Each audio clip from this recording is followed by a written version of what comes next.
The child's bones were visible beneath his ragged clothing, yet his gaze blazed with rebellion as three adult men trapped him in a narrow space behind Norah Caldwell's bread shop. The midday sun beat down on Copper Creek, and the fall weather created sharp shadows in the dusty passage where starvation was about to become fatal. Norah emerged to dispose of flour remnants when she detected the commotion.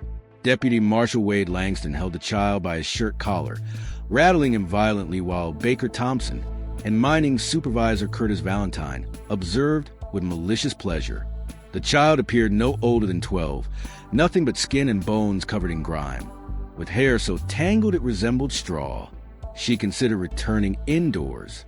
Intelligent women in Copper Creek avoided interfering in others' affairs, particularly widows struggling to maintain their establishments. Yet something in the child's expression brought back memories of her own son, lost 3 years prior to illness. Norah's fingers quivered as she clutched her apron. Every instinct urged her to retreat, to safeguard the delicate existence she constructed from her marriage's ruins. But those sunken cheeks, those pleading eyes— "Release him," she commanded, her tone more confident than her courage. Wade whirled around, his weathered features twisted in irritation. "This little thief has been stealing from decent citizens for weeks, Mrs. Caldwell. Time he discovered the consequences of theft in a respectable community." The boy's belly rumbled so audibly it reverberated against the brick walls. Norah witnessed shame wash over his features, watched him attempt to vanish into himself. She'd observed that expression before, in her own reflection following the funeral, when the entire town whispered about the unfortunate widow who couldn't even preserve her child's life. "What did he take?" she inquired, stepping nearer despite every warning signal in her mind. Baker Thompson displayed a single roll, scarcely larger than his palm. "Snatched this directly from my cooling shelf. That's theft, plain and simple." The ridiculousness struck her like a blow. 3 grown men terrorizing a starving child over a roll worth 5 cents. But she understood this wasn't truly about theft. This concerned power, demonstrating to everyone in Copper Creek what occurred when you lacked money or a man's protection. Norah reached into her apron pocket and withdrew a silver coin, more money than she could afford. "Here, for the roll and any inconvenience." Wade's grip intensified on the boy's collar. "Now wait, Mrs. Caldwell. You can't simply purchase forgiveness for every petty criminal who—" "His name is Tobias," the boy murmured so softly she nearly missed it. "Tobias Mercer." The family name affected the 3 men like a physical strike. Thompson actually retreated, his face losing all color. Wade's grasp loosened on the collar as he exchanged a significant look with Valentine. Norah observed the reaction but couldn't interpret it. Why would a surname matter so much to these men? What did they know about this child that made them suddenly uncomfortable? "Take your dollar and keep it," Wade said, his voice different now, uncertain. "But boy—" "You stay away from Main Street from now on. You understand me?" They released Tobias and departed quickly, their boots creating dust clouds in their haste to leave. But Norah noticed how they kept glancing backward, as though the child posed some threat she couldn't perceive. Tobias remained motionless in the alley, his thin frame trembling. Norah approached carefully, as one might a wounded creature. "When did you last consume a proper meal?" she asked gently. His laughter emerged bitter and broken. "Proper meal, lady? I haven't had one of those since before—" "Before what?" But Tobias merely shook his head, backing toward the alley's opening. "You shouldn't have done that. Shouldn't have helped me. They'll remember, and they'll make you suffer for it." "Who will make me suffer? What aren't you telling me?" Fear flickered in his features, but beneath it was something else. Recognition, as though he knew precisely why those men had reacted to his name and why that knowledge could destroy them both. Norah spent that afternoon watching Tobias consume 3 loaves, 2 apples, and a jar of jam as though he hadn't seen food in weeks, which she realized with growing horror he probably hadn't. She brought him inside through the rear entrance, away from curious eyes on Main Street. But even in her kitchen safety, the boy kept checking the window, his body tense as a coiled spring, ready to flee. "Your family name," she said carefully, refilling his milk glass. Those men recognized it. "Why?" Tobias stopped chewing, his jaw working slowly around bread. For a moment, she thought he might respond. Then his face closed off like a slammed door. Ain't got no family. Ain't got no name worth knowing. But Norah had raised a son. She knew the difference between truth and pain disguised as defiance. This child carried secrets that weighed more than his small frame could bear. As the sun began setting, painting her kitchen in orange and gold hues, Tobias pushed back from the table. I got to go. Where does a 12-year-old boy go when darkness falls in a place like this? He shrugged, tried to appear tough. I managed fine on my own. Norah thought her own boy. How he used to curl up in her lap when storms came. How small and vulnerable children looked when they thought no one was watching. You could stay here tonight. I have a spare room upstairs. The longing that flashed across Tobias's face was so naked, so desperate it nearly broke her heart. But then he shook his head violently. Can't. They'll come looking. And when they find me here... He met her eyes, and for the first time since she'd met him, he looked like the frightened child he was. Lady, you don't understand what you've gotten yourself into. Before she could respond, a sharp knock echoed through the shop. Not the polite tap of a customer, but the aggressive bang of someone with authority and anger. Tobias went white as flour. Hide me, he whispered. Please. Norah pointed toward the pantry. In there, don't make a sound. She smoothed her skirts and walked to the front door, her heart hammering against her ribs. Through the glass, she could see Deputy Marshal Wade Langston flanked by two other men she didn't recognize. Their faces were grim, purposeful. Evening, Mrs. Caldwell, Wade said when she opened the door. Mind if we come in? The silver-haired man from earlier, the one who'd been hunting Tobias, stepped forward from the crowd.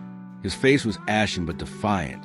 That woman was a half-breed troublemaker spreading lies about legal land purchases. Magdalena's laugh was colder than winter death. Legal, Chester Whitmore? Is that what you call bribing officials and murdering tribal elders? Norah recognized the name now.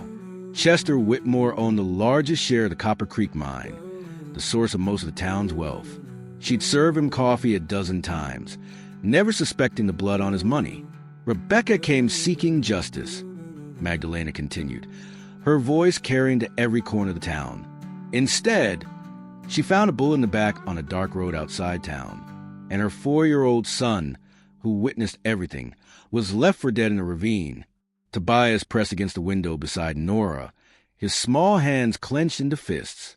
I crawled for 2 days before someone found me.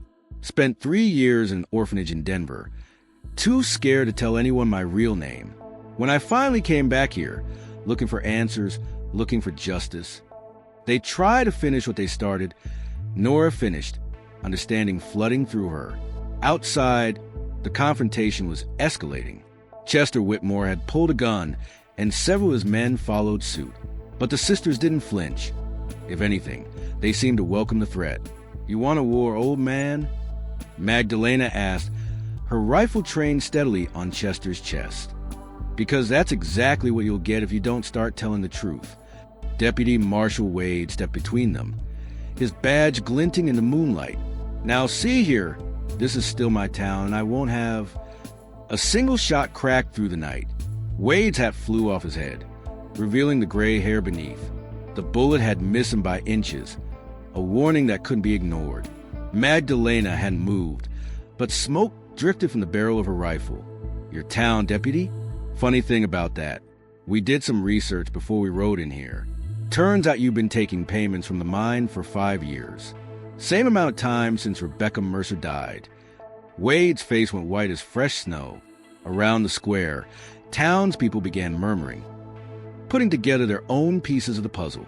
The deputy they'd trusted, the mine that employed half the town, the mysterious death of a woman most of them had never heard of. She's lying, Wade said, but his voice cracked like thin ice.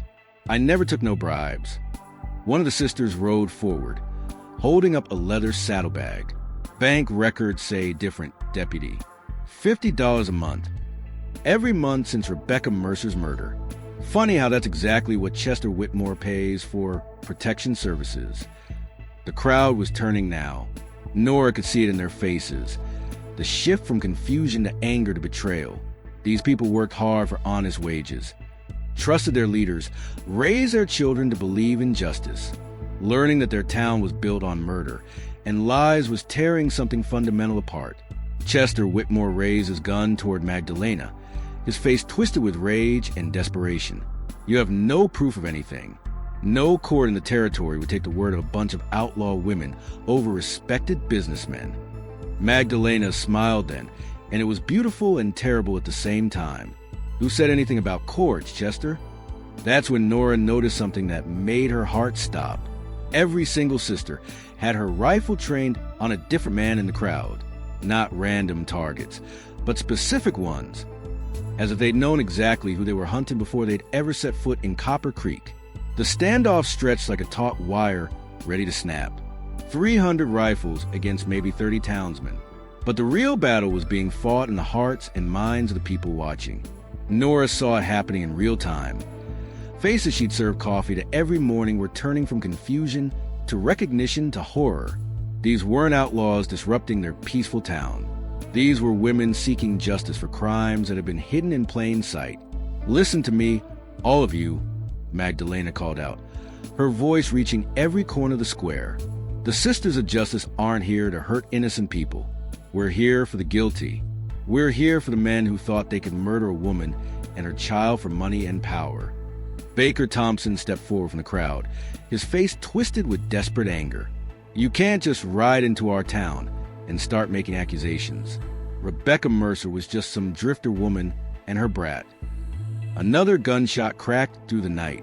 This time the bullet struck the ground inches from Thompson's feet, sending up a spray of dirt and pebbles. The baker stumbled backward, his face white with terror.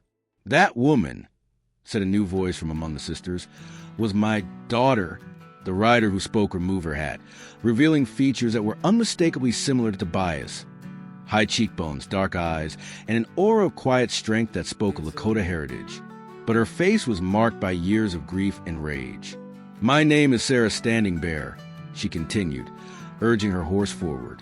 Rebecca was my only child, and that boy you've been hunting like an animal is my grandson. The revelation sent shockwaves through the crowd. This wasn't just about justice anymore. This was about family, about blood, about a grandmother who'd spent 5 years tracking down her daughter's killers. Tobias pressed against a window beside Norah, tears streaming down his face. Grandmother, he whispered. She found me. Chester Whitmore's desperation was palpable now. He swung his gun wildly between the sisters, searching for any advantage.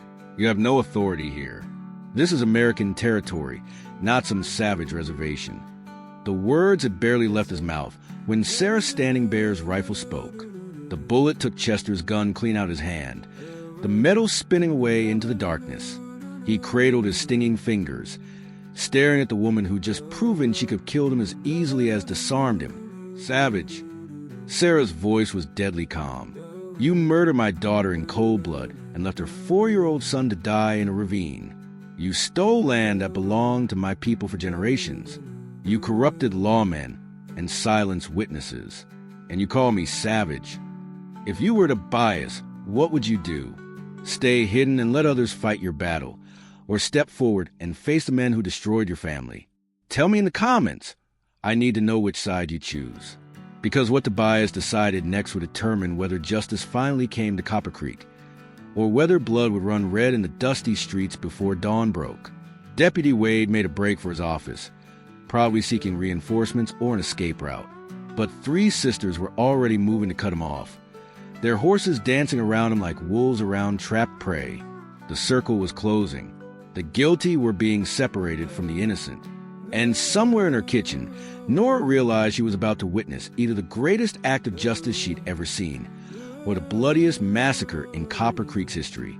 Tobias stepped away from the window, his young face set with a determination that made him look far older than his 12 years. Norah reached for him, but he shook his head. I have to go out there, he said quietly. They came for me. My grandmother came for me. I can't hide anymore. Before Norah could stop him, he was walking toward the front door. She followed, her heart hammering with terror and pride in equal measure.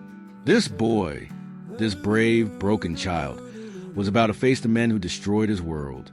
The back door of her shop opened directly onto the town square. When Tobias stepped into moonlight, a hush fell over the entire crowd. 300 women on horseback, 30 frightened townsmen, and hundreds of onlookers, all focused on a small figure walking steadily toward the center of the confrontation. "Grandmother," Tobias called out, his voice stronger than it had any right to be. "I'm here." Sarah Standing Bear's composure cracked for just a moment. Tears streamed down her weathered cheeks as she saw her grandson, alive, walking, breathing. But her rifle never wavered from its target. "My brave boy," she whispered, just loud enough for the crowd to hear. "You survived. You came back." Chester Whitmore, nursing his injured hand, looked at Tobias with undisguised hatred. That little savage should have died with his mother. Would have saved us all a lot of trouble. The words were barely out of his mouth when Magdalena Cross moved. Her horse leaped forward, and suddenly she was beside Chester, the barrel of her rifle pressed against his temple. "Say another word," she whispered, but her voice carried in the deadly silence. "Give me a reason." But Tobias had stopped walking. He stood in the center of the square, looking small and vulnerable under the vast night sky. When he spoke, his voice carried across the entire town. 5 years ago, my mother came here seeking justice for our people. She had papers, documents proving that this mine was built on stolen land, sacred burial grounds where my ancestors rest. He turned to face the crowd of townspeople, many of whom worked in the very mine he was talking about. She didn't come seeking war. She came seeking what was right. She wanted to make a deal, find a way for everyone to prosper without dishonoring the dead. Chester spat blood into the dirt. "Your mother was a half-breed troublemaker who didn't understand how the world works." This time it was Tobias who responded, his young voice cutting like a blade. "My mother was a school teacher. She spoke 4 languages and could read law documents better than most lawyers. She understood exactly how your world works, Mr. Whitmore. That's why you had to kill her." A murmur rippled through the crowd. These weren't the words of a savage child. This was someone who'd lived with the truth for 5 years, who'd had time to understand exactly what had been taken from him.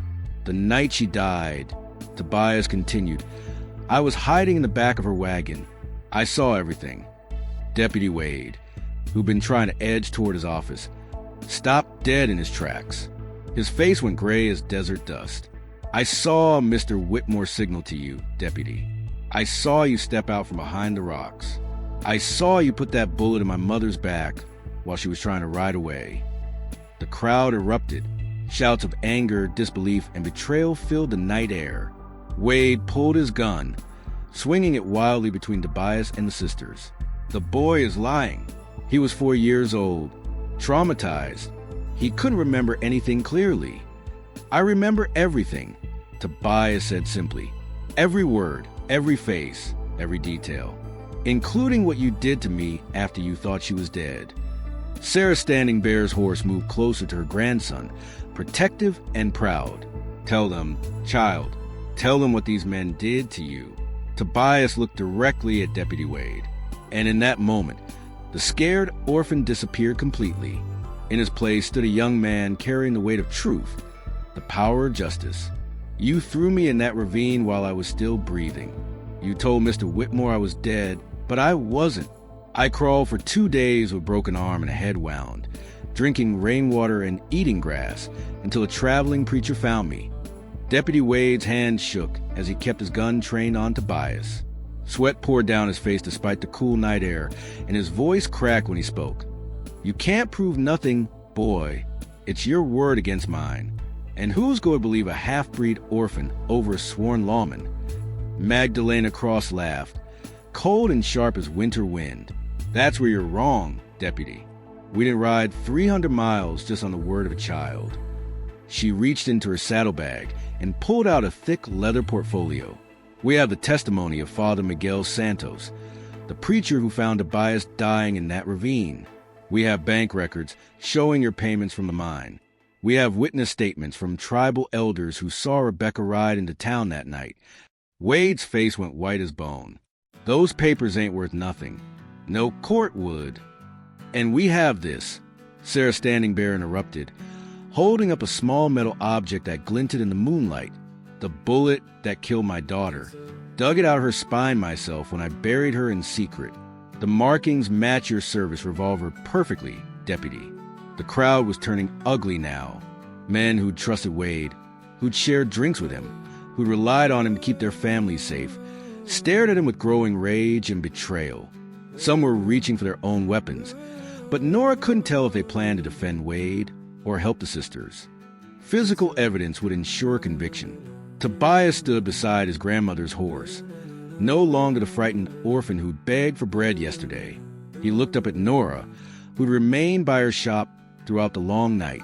"Thank you," he said simply, "for the bread, for the kindness, for not turning away when it would have been easier." Norah knelt down to his level, tears in her eyes. "What will you do now?" "Go home," he replied, gesturing toward the riding women who become his family. "Learn my people's ways. Honor my mother's memory. Make sure this never happens again to anyone else." Sarah Standing Bear offered Norah her hand. "You showed kindness to my grandson when he had nothing. That makes you family to us. You'll always have a place among the Lakota if you need it. If you're enjoying the story, subscribe to the channel." As the Sisters of Justice prepared to ride out, their mission complete, Magdalena Cross approached Norah one final time. "You did something remarkable yesterday," she said. "You saw a hungry child and fed him, not knowing it would change everything. That's how justice really works. Not through grand gestures, but through small acts of courage when no one's watching." The sun rose fully over Copper Creek as the riders disappeared into the distance, taking Tobias home to his people. The town was forever changed, but not destroyed. Justice had been served, truth had been revealed, and a community had learned that prosperity built on others' pain could never truly last. Norah stood in her doorway, watching the dust settle, knowing she'd witnessed something extraordinary. Sometimes the most powerful forces in the world arrived not as armies or politicians, but as hungry children asking for bread. Years later, the Copper Creek mine became the most profitable and peaceful operation in the territory, with tribal and settler families working side by side. Tobias grew up to become a tribal advocate and lawyer. Ensuring his mother's dream of justice through partnership became reality throughout the West. And Norah's bakery became a symbol in the town, a reminder that kindness to strangers could change the world. Now click on the video on the screen to hear a story even more powerful than this one, with courage so raw and justice so complete you won't forget it anytime soon.